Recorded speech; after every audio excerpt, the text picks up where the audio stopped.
Music, dance, theater.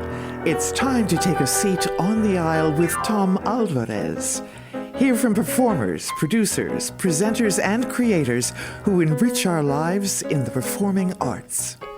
Who's on stage? Here is Tom Alvarez to introduce you. Hello, and welcome to On the Aisle with yours truly, Tom Alvarez.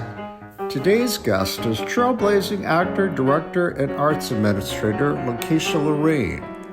Join me now as I go on the aisle for a conversation with LaKesha.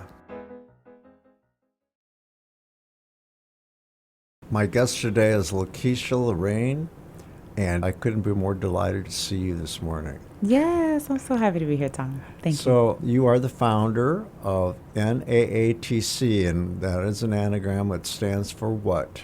The Naptown African American Theater Collective. I know that when you I'm a founder of a few things too. I'm Phoenix Theater Cultural Center. I was one of the original board members, and a lot of thought went into our brand and the name of the theater and what it's supposed to represent. So it sounds like you probably went through that as well. Absolutely. It really was intentional, thoughtful, and focused on community. And all of us, the collective of artists that helped me run this organization, our heart is for the community and for the opportunities that we want to see in the city. When did you get the idea? Do you remember the exact moment, or was it a series of moments? Yeah, it was more like a series of moments. I had a conversation in February 2021. We had just finished a main stage production I was acting in of Number 6 by T.J. Young. It was during that weird COVID time. We had recorded it, so our recording was the open and the close. Wanja Nicole Lampkin was our director, who's a dear friend and mentor of mine. And I was acting with Jamal McRae. He was in the cast with me along with Millicent Wright and so many other great actors. Me and Jamal were talking, and he was like, hey, we need to have our own hub. And I was like, sure. I said, but Miss Asante already has that with the Asante Art Institute. Freetown Village, Miss Ophelia already has that. And I already have a film production company, which is actually 10 years old now, called Loving Life Productions, LLC. And obviously I'm a full-time artist and actor. And I said, that sounds like a lot of work, too much money. I really don't have the time. And at the time, I was still working in the corporate world. So I never took my foot out of the corporate world while I had my own business until the summer of 2021. I went full-time entrepreneurial with my company in acting. And I was just like, too much, sounds cool, whatever. So he bit my ear back for an hour, and I was like, okay. And I'm the type of person where if we're going to talk about something, we're going to do it. I'm not really a big complainer like that. So, and I'm a normal human being, but like if we're talking about something and I'm like, I'm either yay or nay. You're a doer. Oh yeah, I'm more of an executor. So anyways, we keep talking, and then I'm, booking shows, and thank God, right? Every actor's like, whew, want to book shows. I'm having a great year. I'm booking shows. I do Fonseca Theaters, Mud Row, and I invite some friends from other parts of theater who haven't worked in the equity theater space to work with me. And I'm working in all these different places.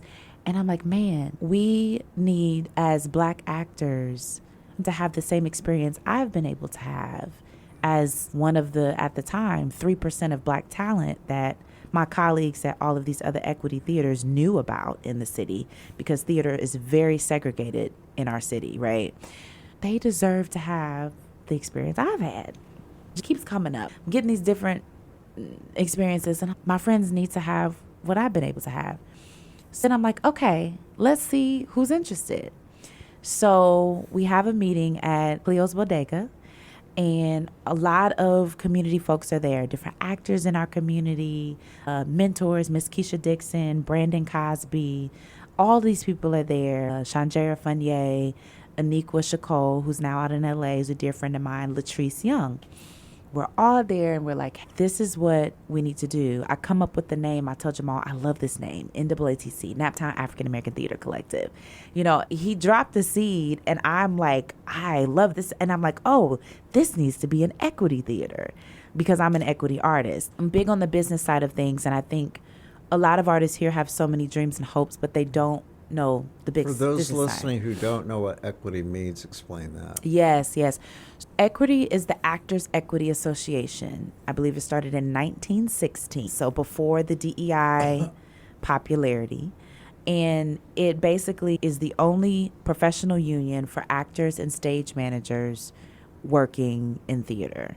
So this is your only track if you want to do Broadway. Another amazing and successful career track is to work regionally in theater.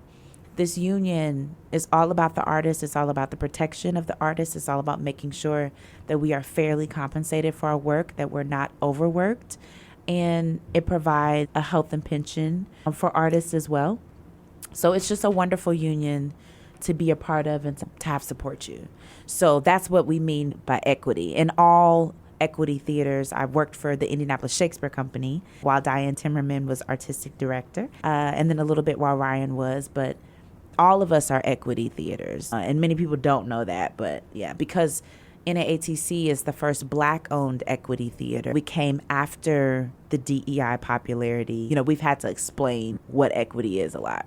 When you say Black-owned, so it's a for-profit? It's a nonprofit, but, you know, as a nonprofit, there's still legal CEO. So we're the only Black-owned and led, and the only one that's focused on, you know, celebrating the beauty, power, and humanity of Black stories, of diverse stories. So the community latched on to it quickly. Yeah, really quickly. Yeah. Really quickly. Well, I watched from afar, and I could tell from my own experience founding it, you know, that it takes some time for you to find an audience, and yet you had a built-in one that was ready to embrace it, right? Yeah, we were so blessed. Mm-hmm. Our inaugural season was a season of sellouts. It was a season of great success, challenges, of course. It was wonderful because my vision for the theater was for people to be able to see themselves in these Black bodies on stage as an artist and as a fan. And to see other people who look like you in the audience. In the audience, you mentioned that's Indianapolis, so important. The idea that segregation, as a reviewer, I go to all the theaters and it's rare.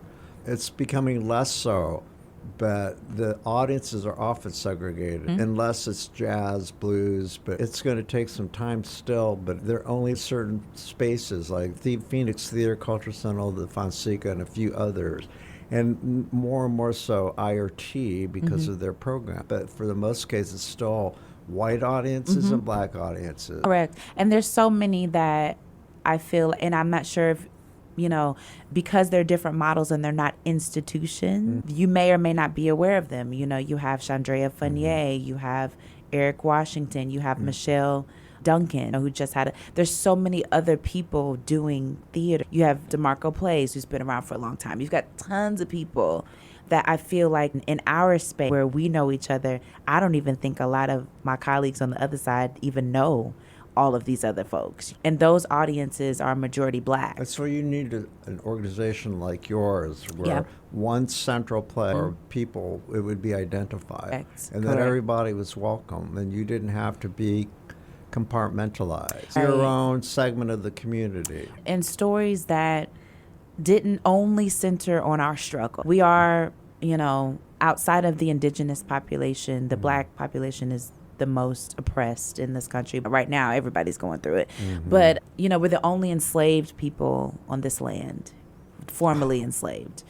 So a lot of our stories, at least in the theater space, were very behind as opposed to the film space, which is my other passion of telling diverse stories. You know, you seeing a doctor or a lawyer, seeing stories where the conflict is, what am I going to eat for dinner? Oh, my daughter wants to get married, but her boyfriend's a bum. The conflict is not solely based on the color of my skin or me trying to teach you how to not be a racist. I really am very adamant about I am not here to teach you that, especially if you grew up in that time, you knew how not to. If you're doing that, that is your choice. That is not my responsibility to read this book to you, right? However, it is my responsibility to make sure that you stand up and fight for what you say you want to fight for. It is my responsibility to hold you accountable, but it's not my responsibility to teach you about times that many people you've already lived through and I've read about. You know what I mean? So it was exciting to me to get to produce this new work, and both of us, you know, loved Brian when he was here, to produce this new work that people haven't seen in our area. Most of our work is new to the city, and some of it's brand new. Like Judy's Life's Work we just did this last season, that's brand new. It's only been done one other place.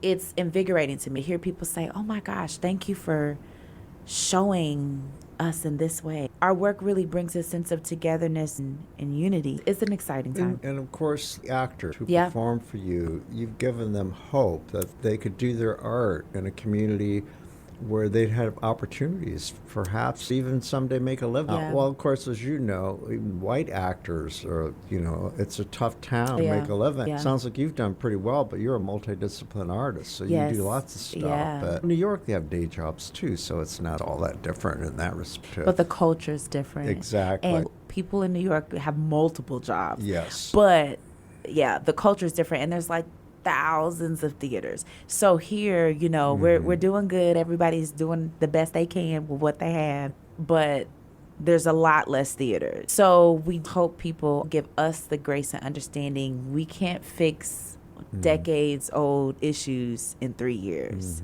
We can do our best, but there will always be one person that can get the job. I have several identities myself, and when we founded the Phoenix Theater, we had public input. There were a lot of opinions about how we should do this and that. We listened, but we had to make our own decisions about our Yes. own path. Yeah. And we can't please everybody. No. We can't speak for everybody. No. But folks, there can't be too many cooks in the kitchen either. No. And I love that you said that, Tom, because as a leader, it's When hard. you work with marginalized people who've never had power, It's hard, and it's like people also don't know the weight. I don't think I even fully understood what the weight of this would be. Because again, I'm already a small business owner. And anyone who is an actor, whether you know it or not, you are also a small business owner. So I did not quite realize the weight of founding, and then as happenstance would happen, to run this theater. It has been incredibly rewarding, but also incredibly challenging. And I think I'm so proud of what we've done, and I know our impact. I'm happy with the impact we've made and the impact we're making, and just showing people this is needed. If you did not know, this is needed. Our community needs this. They've been asking for this, and they've tried this over the years, and a lot of systems and political things happen and didn't allow it. But it was the time. It was the timing for us. It was all God's timing. I was like, this is the time. you mentioned Brian. And Brian and I have a long history. I often talk about him on this podcast because I have a lot of guests. I mean, if Yeah. you spend any time in this town and you didn't work with Brian in some aspect, he's held up as he should be. He was a star, not just here, but the impact he made on the world is clear when he passed, and the New York Times and CBS and all these national networks, Yeah. published his obit, or he was mentioned on the air. That's a big deal. Huge. Big deal. And we got to experience that incredible vision. But he being part Latino, of course, that was our connection, that we both had a lot of similarities growing up in Indiana, foot in two cultures, Mexican-American. But, I know Brian from the get-go, we bonded just because we had the same attitudes and values about Yeah.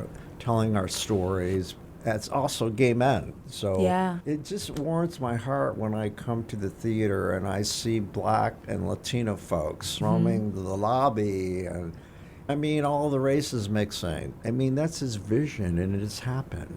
Yeah, I think Does it give you joy when you? It does. Would you it take does. that in, or is it you're used to it now? No. I don't know if you ever all the way get used to it. Oh yeah. I met Brian when I moved back to Indianapolis from Nashville, being at TSU, and then finished at UIndy for a year. Shout out to both the Tigers and the Greyhounds. Brian was the first person to hire me on What the was Equity show? Theater. What's the show? It was Barbecue by Robert O'Hara, and I played Barbara, and Chelsea Stauffer played the other Barbara. And you probably saw that show, you just didn't know it was me. Oh, Jenny White was in it. Oh, what a cat. Yeah, that was at the church, yeah. So, and then I was also in Fairfield with Gene Arnold and Okay. DeWan. So you've seen me. Oh, yeah, sure. So I was in Fairfield, and Brian really took me under his wing. I remember after Sweat, we talked for such a long time, and he was telling me about all this stuff. It was like he was pouring into me information about the theater business. So he saw the businesswoman inside of me. He saw the producing director inside of me. I had never planned to run, and like, you know, some things are like you write them out, and I've written stuff out on my little vision board and prayer petition list, but I never really ever thought I would be running a theater. So he was telling me all this stuff, and I was like, that sounds really cool. And then everything happened, right, with the Phoenix. And he called us, and we were like, oh my God, what do you need? So we were at his apartment, you know, and then he gave us young guns the opportunity to be founding artistic directors for Fonseca. So we curated that first season. And then I was in The Ballad of Kluke and Vanette with DeJuan Watson. I love that show, and it really warms my heart. So many people, we were at Indie Convergence because all of our shows were there at the time for Fonseca. It really warms my heart because a lot of people still remember that show. And that's what I remember about the old Phoenix. All of those shows, people still remember. It still stays with them. And that is my hope and prayer with NAATC, that the work that we've done over time, maybe people are just out for, you remember that one show, that Detroit 60? You know, I want to make timeless art. You're creating a history. Yes. Yeah. So that's the goal for NAATC, and any work that I do, I want it to be timeless because I'm a fan of a lot of that type of work. You know, I've had, as I said, I cover music, theater, and dance, but theater is my first love. You and I have stuff in common. I've also been a filmmaker. I've done TV and all that, documentaries. But theater is where it starts, where I studied theater in college. The thing that I've kept track of who's who, because I see everything. I wish there were more of me. But there's so much incredible work being done, and I call people like you. I'm going to anoint you on this show because I have called Casey, and I said the same thing about Chris Saunders, and there are other people, a bunch of people like Ben. You guys are descendants of Brian Fonseca. You are direct descendants, and you could say that. Like David Hochoy studied with Martha Graham. He's a direct descendant. Take pride in the fact that he took you under his wing. That means And I bet he saw something in you that reminded him of him when he was struggling. He loved giving people breaks. I was thinking about this earlier today, Tom. I have so many great uncles in this bit. I really do. I'm surrounded by like an army of just badass men. I really am. And I love it. And he was one. Aunties too. I love my village to death. And I go hard for them like they go hard. But yeah, he was absolutely. Well, you know, the fact that he grew up in the region, you know, he had a tough skin, but he was a tough cookie too when he wanted to be. When I got my first job with him in barbecue, and so I've softened a little bit as a director, but sometimes I learned, even in my last show, and I love my girls. Shout out to my Stu girls from Zora Howard. I love them. They were great. I'm finding that balance as a woman. Sometimes we can't always, those of us who are stronger, we have to flower it a little bit because people somehow can't take it. If I just tell you this straightforward, you could say something that I can't, you know, as a woman leader. And that's very frustrating for me, honestly. Brian told us when we got our email with the offer for barbecue, he said, if you can't memorize lines, don't bother taking this job. And I was like, oh my God, okay. Be on time. I came to the table read and I was memorized. And all of them looked at me. One of my cast members was like, oh my gosh, who is this little girl? Because I took that seriously, you know? It was all about professionalism, teaching you what it meant to be a professional. Right. And that's what we do at NAATC. If we want to be taken seriously, then we got to act like we're serious about it. I so relate to what you just said, though, the problems that you face as women. At one point, you don't want to be, you know, you've had probably go through the stereotype of the angry black woman thing, right? And as a gay man, I've had to put up with people not respecting me because I'm a gay man. And, you know, we're like weak and we can't be assertive. Same kind of dynamic, you know, and it's annoying. It just annoys me. I had to work through it my whole career, but, you know, and then being a Latino, of course. We're all made up of a bunch of identities, and I'm sure you got a whole bunch of them. It's not only... It's like the religion you grew up with, school that you went to. You're formed by all these things that make you unique, right? So you've been able to hold your own, right? And you're establishing a reputation as a director, right? So people know what they're getting into when they work with you, huh? Well, yeah, I think so for the most part. I think what a lot of people don't know about me until they meet me is probably how soft I am. I love people. and I give people a lot of chances, and I like to talk it out with people. By the time y'all have heard about something, I have had 3, 4, 5 conversations with somebody. I probably cried with them. Sounds like you have empathy. I have a lot of empathy for people. And that's the challenge, I think, as leaders, too. I'm in this space now where I'm like, okay, I've cared for my community, all of them, the ones behind me, the ones before me. I've been managing people on the film side since 2015. Yeah. So I'm like, what does care for LaKesha look like? I charge that especially to artistic directors in this environment, in this climate. How are you taking care of yourself? How are you pouring into yourself so that you can better show up, not just for your job, but for your personal life? And I saw Brian and so many others give their lives to the theater. So I love what the Arts Council does, Indie Arts Council. You know, they've had these sessions for the last several years. I've been a part, like an arts leader in the nonprofit space, where they have resources for us. They encourage us to go on retreats and do this stuff and live, you know, just very full lives. And I love that even though I'm a very busy woman, I really try to intentionally lead a very full life. Do you also find time or manage your time so that you can relax? Yeah, I mean, I'm there right now. I'm relaxing. I'm getting the free time in the space. I'm pivoting. I'm focusing. What do you do to relax? What I do to relax? And this is the thing. This is the thing about being a fan of TV and theater. I watch a lot of TV and I go to a lot of theater. You and me both, sister. I mean, the streaming stuff that's on right now is just like I binge stuff and then it's over and I grieve and it's like, oh, I'm going to miss those characters so much. I'll come back and see them next year. I've done that. What is LaKesha Lorene watching right now? What am I watching? So I just started Forever with Mara Brock-Akil. Oh, my. Mara Brock-Akil, as you probably know, she's, you know, huge. She's one of my, I'm a fangirl. Yeah. One of my favorite writers and showrunners.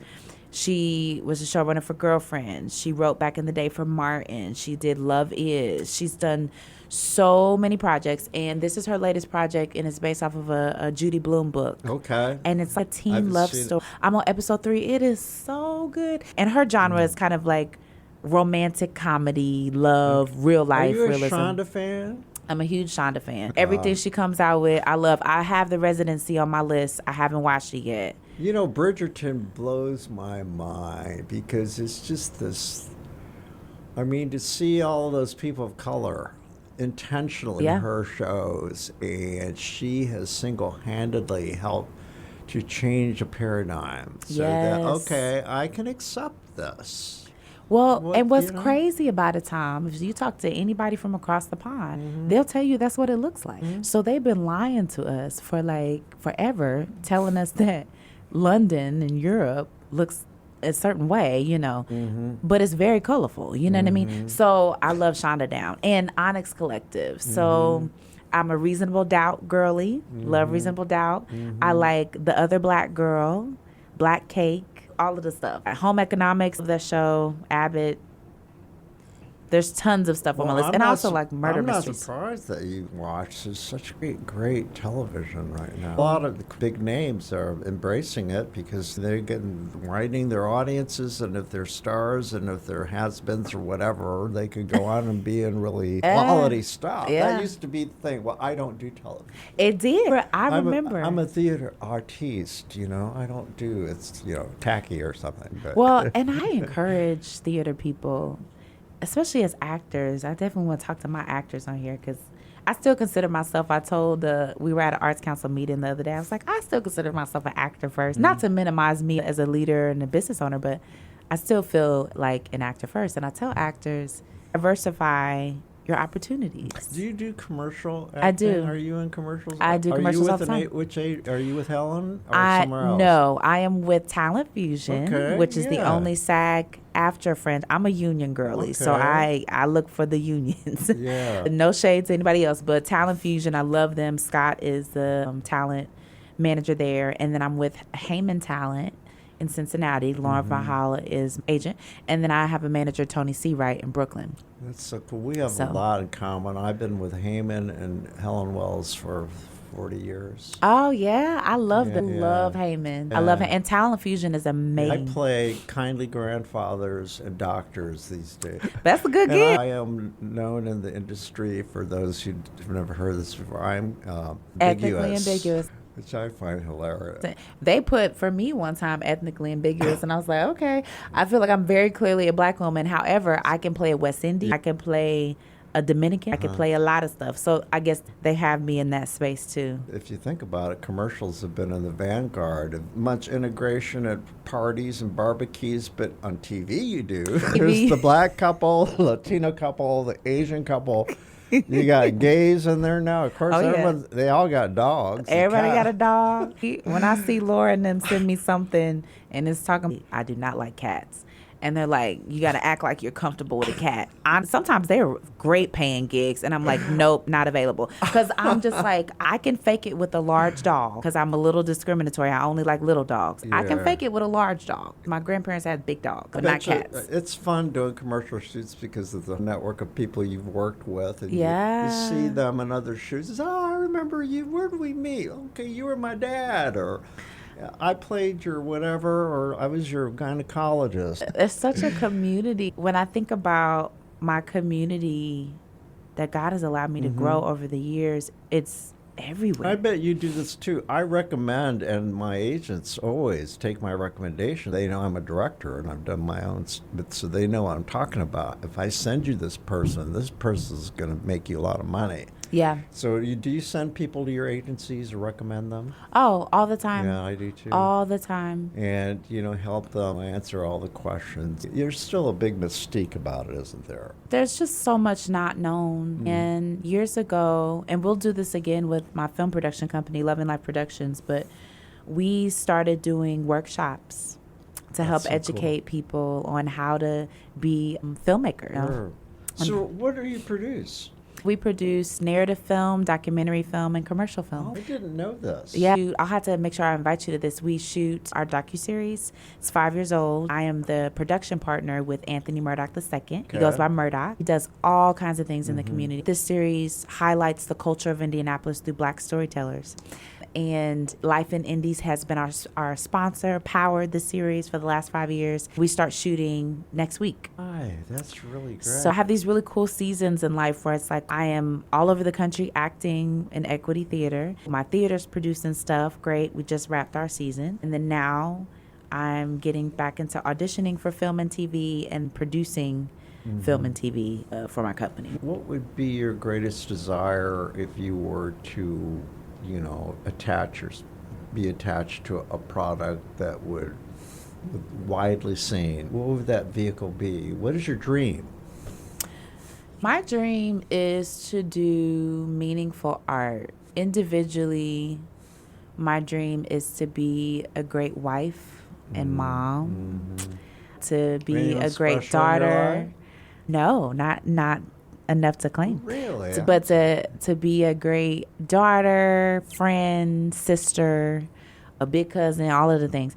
So I want to be active in my community. So my dream has always been to work at the highest level in my craft. Who are some of your heroes of Black actresses right now? Alfre Woodard is one of my favorite actors. Of course, Viola Davis. I'm a big fan of the work that Kerry Washington does. And I really have always loved and championed Sanaa Lathan. And I love Sanaa Lathan because the work that she does is so impactful in the culture. And it's diversified. She's done voiceover work. Like one day I want to voice cartoon, want to do some Disney Pixar stuff. She also was a voice on the Cleveland show. She was the wife. She's done Broadway. She has movies that are you go see in theaters. She's on Netflix. She really is kind of everywhere. I heard an interview recently and she reminded me that it's just not actors where we're beginning to hear our voices. There are producers. Yeah. Broadway. Producer. Debbie Allen being one. Yes, Debbie. I feel like I have a lot of energy-wise similarities to Debbie. Debbie is everywhere. And I like variety. So I'm like, I have seasons. I have seasons where maybe, okay, cool. you're going to see me on Reasonable Doubt for the next 3 seasons. But then when we're not shooting, I want to be producing something. So I have different interests. But if you were to say the vehicle, I would say probably some network television show. So I'm going to pivot. I just thought of something. I was going to ask you, what about black actors who are some of your favorites? And then immediately I want to talk to her about Tyler Perry. Very controversial to some. I've loved his career. And of course, starting with Medea, it's how I discovered him by a lot of people. But I know he was a cultural flashpoint within the black community. You either loved him or hated him because of Medea. What do you think about all that?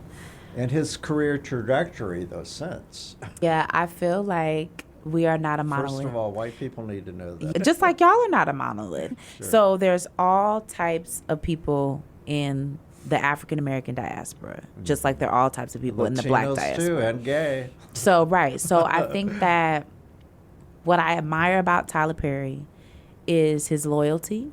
Once you work for him, you're going to be on tons of projects, and I love it. I used to be like, oh, everybody come, new people. But there's such a blessing in having people that you know can do the job, that are reliable. So, yeah, there's that. He's been awesome in opening the door and showing us the power of ownership and making sure that we believe in our own work enough to build our own table. I think that's so powerful. He has literally changed the landscape of Atlanta. Atlanta used to be a little bit like Indy. Like, we used to go to the underground mall, but it wasn't known as this big production hub. Nobody from LA was doing productions in Atlanta until Tyler Perry blew up. So he single-handedly changed the landscape of our industry. Say he's contributed to our culture. Absolutely. Not just black culture, American. Black culture and feeding into American culture. So I think I admire him for that. Every actor that you talk to that maybe has had something negative to say about him, again, and this is a pet peeve of mine. Is Spike Lee still feuding with him over? No, I think they made up from their beef or whatever. But they're just different. Sure. You know what I'm saying? Yeah. So I think every artist I know of that's like has something to say about his work, they all said, but if he called me, I would take it. Yeah. There you go. So that tells you he's building this table for all of us to be at. Well, think about his influence and others like him, even Spike Lee. Think about the recent event at the Met, the tribute to black fashion, dandyism. Didn't that blow your mind about where we finally got to? Black people made that happen, by the way. We make a lot of stuff happen. So as Miss Sandra Gay would say, one of my dear friends and mentors, we are the innovators. Black people have been innovators similar to indigenous folk for a while. Wow. And because of the oppressive system that we live in within American society, we don't get the chance to always profit off of our invention. They are stolen and monetized, and we're too busy creating. We're moving on to invent the next thing. Well, there's a reason why it's become such a buzzword and a good one, and that's generational wealth. Correct. We got to pay attention to this, folks. Our own people. Yeah. Everybody has to. This is the thing. It's not going to kill you. Be able to have the Alvarez Latina Institute and make sure your community is properly educated and given the resources they need. That's not going to hurt you. That's what people don't understand. Having a mindset to share is not going to kill anything. I'm a fan of Tyler Perry. Do I agree with every show? No. But I'm not creating it. And because I'm a creator, I have that sensitivity to things. I get a little frustrated when I hear so many complaints from other people that don't know what it means or the weight that he's carrying. When I watch, I'm sure you're the same way. Yeah. I roams all over the place, look at the property, all the detail, and I can still be in the story, too. Well, I'm a critic, so I'm trained to do that. I can do a lot of things at once. I'm always so impressed with the detail that he puts into it, and it's always first rate. Everything is first rate. Good filmmaking. Oh, yeah, I mean, it's beautiful. And it has no color attached to it. Creativity is creativity, and I feel like we can't let the corporate side bleed over into where we at. In your own company, in your own work, are you a micromanager? No. What's your style? Do you hire creative people and let them go? The only time I will have to micromanage you is if you're not doing your job. And my hope is that you set the tone. When I hire you, you can do your job. So when it comes to NAATC, the unique opportunity that we've had is we're also a development organization. We're teaching some people as they're doing it. But for a lot of them that we hire, especially like our production crew, you already have a level of expertise. So the only thing we're teaching you about now, because you haven't had the chance to be a lead costume designer, you may have been one of the seamstresses. So now we're just teaching you about structure within the organization. Isn't that the cool thing of professional theater? I know I've talked to Constance Macy, I've talked to people IRT and all. It didn't just start after Black Lives Matter. They've been developing behind the scenes people for some time now. Designers and set designers and lighting designers are in great demand right now. Is that true? Yeah, I mean, they always have been. I think what I've tried to help my other colleagues understand too, which I think Diane Timmerman has done a wonderful job with, you have to actually go out into communities to get people. You can't just be like, hey, LaKesha, where's the blacks? I don't know where to find them. You have to be intentional and you have to go out. It's just like all of us are casting directors, right, in theater. Most of us in the city don't have separate casting companies we work with. You've got to go to the shows. You've got to walk up to them. You guys are a bit ahead, but I'm struggling as a producer of my own cabaret company. I am single-handedly going out and looking for talent all the time. I have just recently found 4 young Mexican Americans for a show that I'm in. You know, I just got so sick and tired. And also being an arts administrator, being a board member, well, we can't find anybody. But they're not going anywhere. Or people call me, can you recommend? I said, well, have you like done this or that or the other? We thought we would call you because you would know someone right off the bat. I said, do the work, people. Every now and then, that's cool. We all might reach out. But you got to be involved in the community, and you've got to be intentional about building those relationships, because this landscape, for good reason, is very segregated. And when I say for good reason, it's because these spaces have not been safe for Black and brown people in a lot of ways. There's a lot of microaggressions people don't even realize they have. There's a lot of preconceived notions they have about people of color, Black people and people of color, that they don't even realize they have. So when you bring us into these environments, sometimes it still isn't safe. And some people who haven't had a background like me and been the only Black girl and then all Black school and then North Central, which is the school of the world. Every person of color and Black person hasn't had that experience. And your college years, being at a historical Black college, correct? Yeah. Yeah, and I would say that you enjoyed a respite from racism for those years, that your formative years, right? How did that feel like to be surrounded? And there are also white people on the faculty there, right? Yeah. It felt like a big warm hug.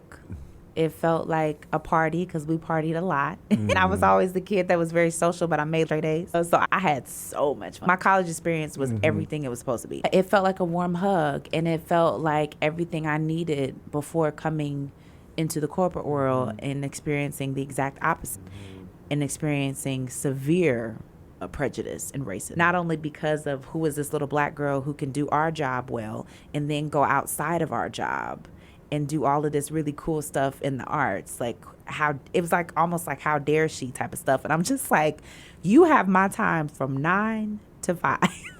If it's not 9 to 5, why is this a problem for you? I couldn't understand that. But yeah, being in that environment, now looking back, that was everything that I needed to combat and face what a lot of my colleagues, we didn't think we would have to be facing, right? When we graduated, we became friends at school because of stuff we had in common, not because of, oh, you Black and I'm white and you Hispanic. We were all cool. So it was a news flash to us, like, whoa, now I got to deal with this in a new way. I don't think people who don't walk in the shoes of folks who are marginalized realize how stressful it is every day. It's just interesting because even for us as a theater, even with all the amazing work that we've done, we still have to prove, hey, we do theater too. We're doing first-class theater on a minimal budget, but we're still doing it to this level. Like, we do what our friends do. So please support us in the way that you do them so that we can continue to do this. It's a constant proving. So not only do Black folks and people of color have to have a proof of concept, we've got to do a proof of concept 3, 4, 5, 6, 7, 8 times. How do you deal with the, quote, liberals? Are they sometimes misguided? Yeah.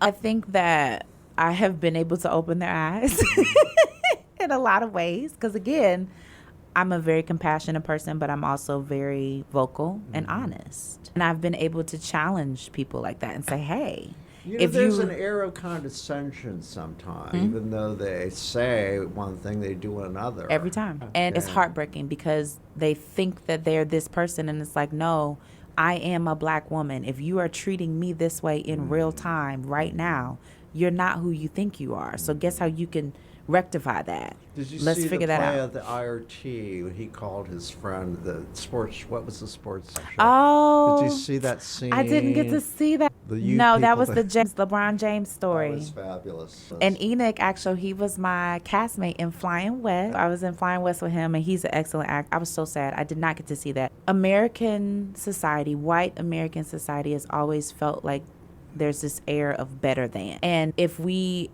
as black people and for people of color, come up to being equal, there's some sort of weird threat that's felt. It's like keeping you in your place. Correct. I've had to go through that for so many times. So, yeah, Who I do think... you think you are? It's not... You can read it, though, in a minute. So, yeah, I mean, it's a constant... It's like a tone. No, it's tone. It's all kinds of... But it's a constant fight, and it's constant level setting, and it's also constant making sure that I protect myself and protect my people, and make sure that we all are always in an environment that is safe for us. So we do everything we can on every side to make sure, and when I say every side, I mean theater, film, myself as an actor, and otherwise. I do everything I possibly can to make sure. You can't... You're caught between a rock and a hard place. People expect you to be one way, and when you're that way, you're never good enough. You always have to put your foot down. You always have to make your voice heard. You always have to stand up for yourself. You have to stand up for what's right, no matter what. That's when you get accused of being angry, that you're carrying around whatever. Oh, and that's not true. And that's why you can ask me anything. You see how we talking right now, how we've always talked? So don't allow other people's whatever they have going on to affect what you know to be true between our relationship. What are your dreams for the company? Oh, I would love to see the Naptown African American Theater Collective be around for years and years and years and years and years. I am okay with the reality of whatever is to come, but that's what I would love. And I would love to have some amazing support that would allow me to hire this amazing executive director to be on the ground. How are you doing on fundraising, and what do you need? Well, gosh, I mean, what does everybody need right now? We need the same thing everybody needs, but we need it in an even bigger way because we don't even get what they've got. We don't get national endowment.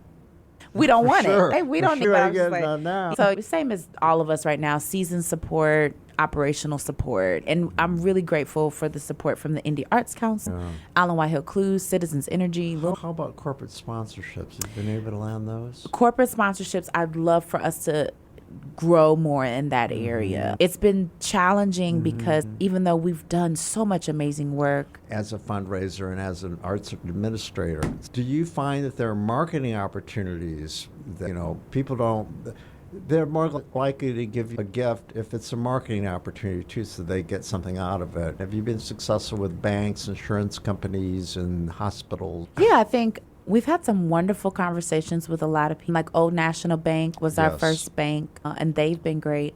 I think it just comes down to, and so with my background in broadcast and all of that, like we're everywhere all the time. I think it comes down to what the funding priorities are for that entity. We had free classes actually through NAATC last year teaching people how to produce theater and film. We shared there like how to get funding. You have to make sure the funding priorities of whatever entity support what you're doing. So that's kind of what we've ran into too. They all got guidelines. They all have guidelines, and some of them are educational focused, or some of them may already be giving to someone here. How have you done with the local foundations? I don't know all of the local foundations, so they don't all have arts, guidelines. Yeah. I think we're still growing. There's a lot more that we can definitely do, but we're definitely still growing.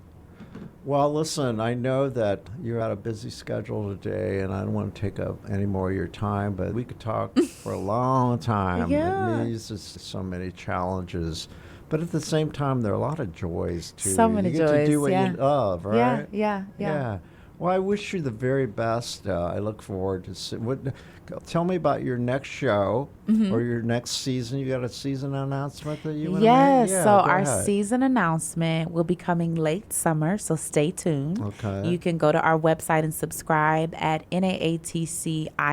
naatcinc.org. And we're also very rooted in the community, so you'll see us around at different community events with our tabling. Do you have a donate button on your website? So you can go to our website and click donate there for a tax deductible donation. And if it's from a foundation, you can mail it into us at P.O. Box 44495, Indianapolis, Indiana, 46244. And what can you tell generally, what's your message to listeners who don't know who you are and why they should support you? I am an actor, an artist, and I love my community. You should support the work that I do and that NAATC does and Loving Life, because we're doing work that gives a broad span and aspects to important storytelling of all types of communities. But we're also very intentional about making sure that we uplift talent in this city and that we give talented people that live here opportunities to work in theater and film professionally. Well said.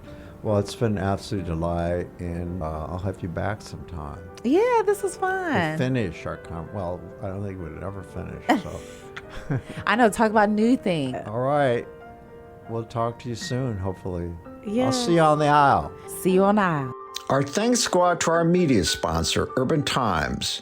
Urban Times is a monthly news magazine which serves as the official newsletter for 15 Indianapolis neighborhoods, offering news about development, arts and entertainment, and from the business community. Thank you for joining me on the aisle. Please subscribe to my podcast, and if you want to hear previous episodes, find them on the All Indiana Podcast Network, or listen to them wherever you get your podcasts. This is Tom Alvarez.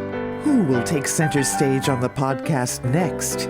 Your seat on the aisle with Tom Alvarez awaits. Follow Tom on Facebook, Instagram, Twitter, and TikTok, and make sure to visit tomalvarez.studio. Watch Tom every other Thursday on Lifestyle Live on Wish TV, and make sure to listen every week here on the All Indiana Podcast Network.